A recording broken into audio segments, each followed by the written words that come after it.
দেখো বন্ধুরা, আরেকটা ভিডিও নিয়ে চলে আসলাম।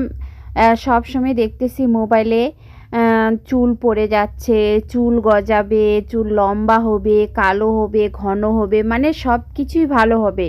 তো সবাই বানাচ্ছে, তো ভাবলাম আমিও কেন বাদ যাই, তাহলে আমিও বানাই। আর চলো বন্ধুরা, তোমরা দেখতে থাকো আমি কি কি দিচ্ছি। এইভাবে করে তোমরাও বানাবে আর মাথায় তেলটা লাগাবে, ঠিক আছে? তাহলে দেখবে তোমাদেরও চুলগুলো ভালো হবে। তো যাই হোক, আমি সব কিছু উপকরণগুলো এখন যা যা আছে তেলের মধ্যে দিয়ে দেবো।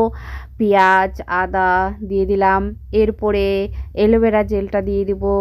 তারপরে আরও আছে অনেকগুলো, কারি পাতা আছে, কারি পাতা দেব। মানে রাত্রেবেলা তেলটা লাগাবে, ঠিক আছে? রাত্রে শোয়ার আগে তেলটাকে সুন্দর করে মাথায় লাগিয়ে দিবে। তারপরে সারা রাত্রি ওইভাবে থাকবে। তারপরে সকালবেলা শ্যাম্পু দিয়ে মাথাটা ধুয়ে নেবে। সবাই করছে, দেখি আমিও করে কাজে দেয় কি না। আর কাজে দিলে আমিও তোমাদেরকে অবশ্যই বলবো, ঠিক আছে? তো যাই হোক, কাজে তো মনে হয় দিচ্ছে, না দিলে কি সবাই এভাবে তেল বানায়? তো ভাবলাম আমিও বানাই। আর এখানে কিন্তু একটা নারকেল তেল না, এখানে কিন্তু আমি 4টা তেল দিয়েছি। আর পরিমাণের এগুলো হয়তো বেশি হয়ে গেছে, কারি পাতা, পেঁয়াজ টিয়াজ। তো যাই হোক, সুন্দর করে ভাজলাম, আমি এতটাই ভেজেছি যে একদম কালো কালো হয়ে গেছে। আর নারকেল তেলটা একদম সর্ষার তেলের কালার হয়ে গেছে বন্ধুরা, ঠিক আছে?